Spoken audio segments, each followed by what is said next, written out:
Ya, Salam Elehem, Bisem Hamasea. Materi kita pada saat ini yaitu kitab Injil tidak turun dari surga. Kenapa ini harus saya jelaskan? Karena saudara kita dari sebelah itu berkali-kali menyampaikan bahwa kitab Taurat dan Injil orang Kristen itu diturunkan dari surga dan disampaikan oleh Nabi Isa atau Yesus Kristus. Karena pandangan mereka ialah bahwa Yesus itu bukan Tuhan, bukan Allah itu sendiri, tetapi dia hanya sebagai nabi. Oleh sebab itu mereka berpendapat bahwa kitab Injil itu diturunkan dari surga dan disampaikan oleh Nabi Isa atau Yesus Kristus. Sebelum kita masuk pada pembahasan berikut ini, saya mulai dari kata Injil itu dia berasal dari bahasa Arab yang artinya Al-Injil, yang dalam bahasa aslinya itu bahasa Yunani Evangelion ya, atau oleh sebab itu orang yang mengabarkan kabar Injil itu disebut sebagai evangelis. Evangelion yang artinya berita sukacita, kabar baik, atau kabar gembira tentang karya keselamatan dalam Yesus Kristus yang menceritakan mulai dari kelahirannya, kematiannya di kayu salib, kebangkitannya, dan kenaikan ke surga. Dan itu sebagaimana firman Tuhan dalam Lukas 1 ayat 1 sampai 4. Theophilus yang mulia, banyak orang yang telah berusaha menyusun suatu berita tentang peristiwa-peristiwa yang telah terjadi di antara kita, seperti yang disampaikan kepada kita oleh mereka yang dari semula adalah saksi mata dan pelayan firman. Karena itu, setelah aku menyelidiki segala peristiwa itu dengan seksama dari asal mulanya, aku mengambil keputusan untuk membukukannya dengan teratur bagimu, supaya engkau dapat mengetahui bahwa segala sesuatu yang diajarkan kepadamu sungguh benar. Jadi peristiwa yang terjadi dari berita lisan kemudian langsung disaksikan oleh para rasul dan disusun dengan tertulis, baru dibukukan dan dikanonkan menjadi patokan iman, menjadi perjanjian baru atau Injil. Saya kembali sampaikan lagi bahwa pada mulanya itu adalah firman dari Allah yang berinkarnasi atau musul ke dalam dunia, dan oleh pekerjaan Roh Kudus masuk ke dalam perawan Bunda Maria dan melahirkan seorang anak laki-laki yang dinamai Yesus Kristus, atau di dalam Yesaya yang dinubuatkan sebelumnya dinamai Immanuel.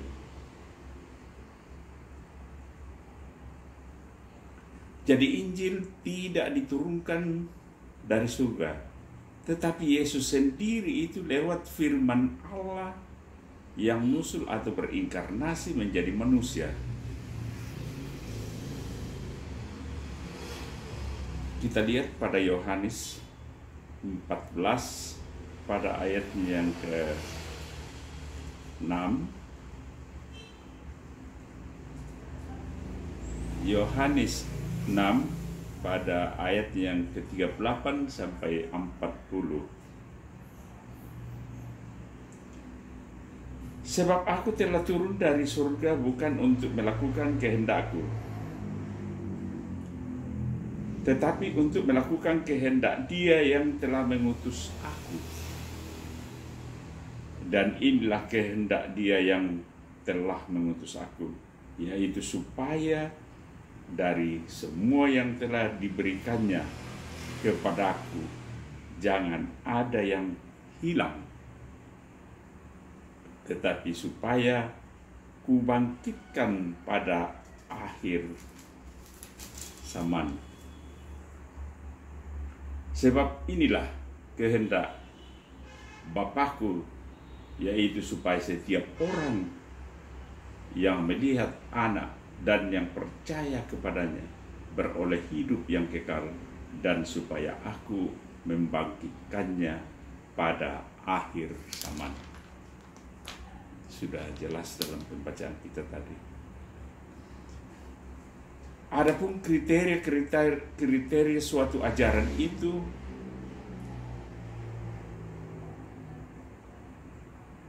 benar, harus dia mempunyai mata rantai dengan para rasul. Dan itu kita bisa lihat di dalam Kisah Para Rasul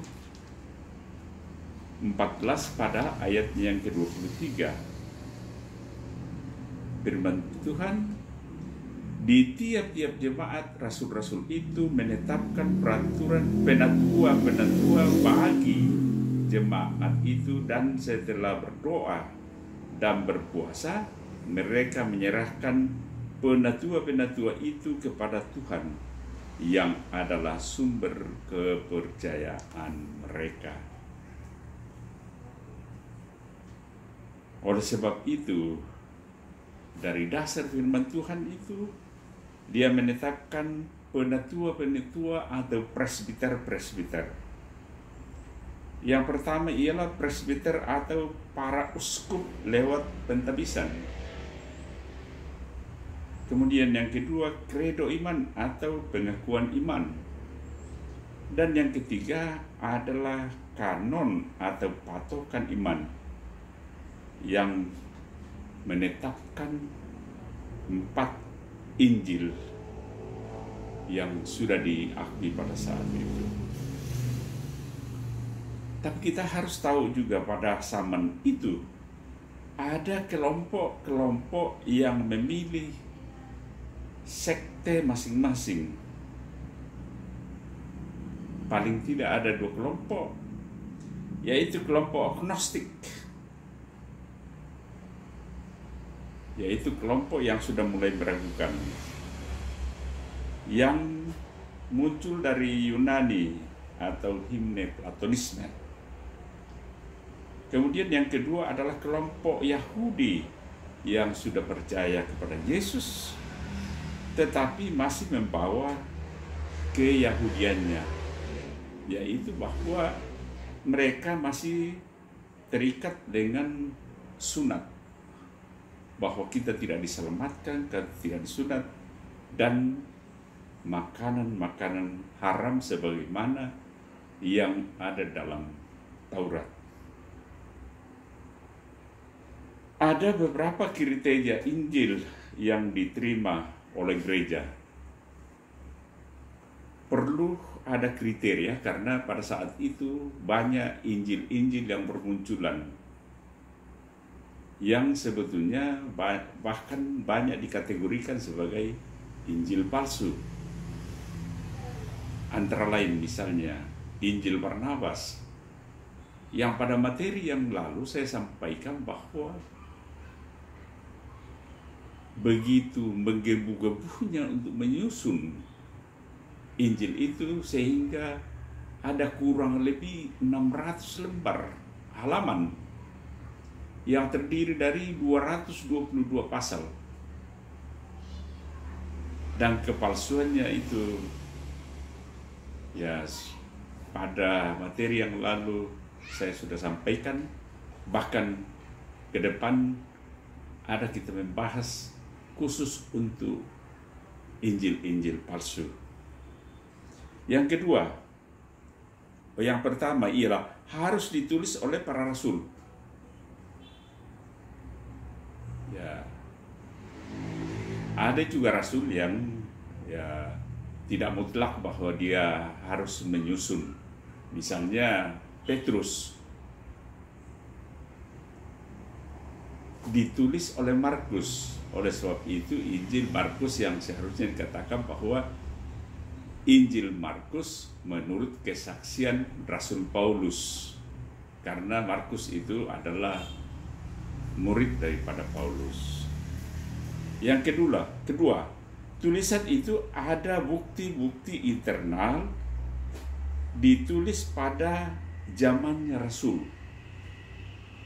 Ya, itu tadi sudah muncul bahwa kitab Rasul Barnabas itu muncul pada abad 13. Sedangkan zaman Rasul itu sekitar abad pertama. Yang ketiga, bahwa harus tidak boleh bertentangan dengan ajaran-ajaran lisan yang diajarkan oleh gereja.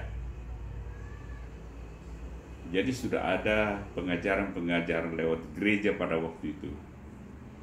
Tidak boleh ada pertentangan di dalamnya.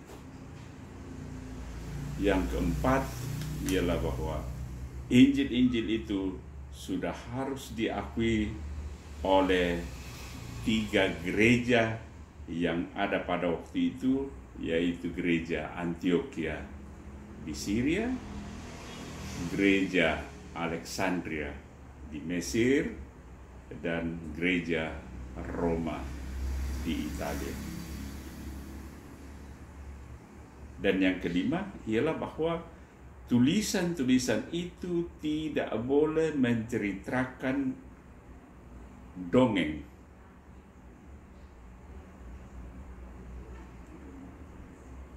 Kita masuk pada keaslian daripada kitab Injil itu.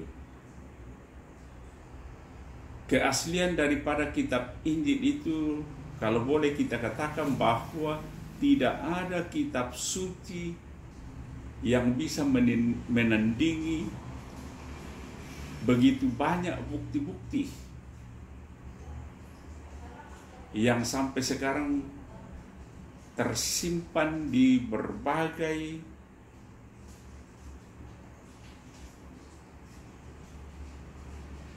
museum, yaitu berupa fragmen-fragmen atau potongan-potongan papirus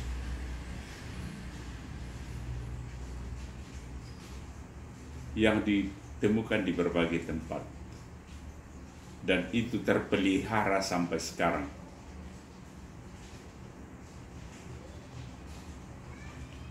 Jadi itulah sekedar singkat yang saya sampaikan, bahwa kitab Injil tidak diturunkan dari surga, tetapi yang turun dari surga ialah firman yang berinkarnasi atau nusul menjadi manusia lewat pekerjaan Roh Kudus yang dikandung oleh perawan Bunda Maria dan lahir ke dunia sebagai anak manusia yang dinamakan Yesus Kristus. Semoga dengan materi ini dapat lebih menguatkan iman percaya kita. Kita tidak lagi bimbang dengan berita-berita yang tidak benar. Karena saya sering katakan bahwa iman itu timbul dari berita atau pendengaran. Iman bagaimana yang kita bisa miliki kalau berita itu sudah dikaburkan oleh orang-orang yang tidak bertanggung jawab? Bahkan saya melihat di internet lewat Google, sudah ada pekerjaan-pekerjaan iblis yang masuk di sana, sehingga memutarbalikkan fakta-fakta daripada kitab suci orang Kristen. Barangkali ini saya sampaikan. Terima kasih. Shalom Aleichem, Isem Hamasea.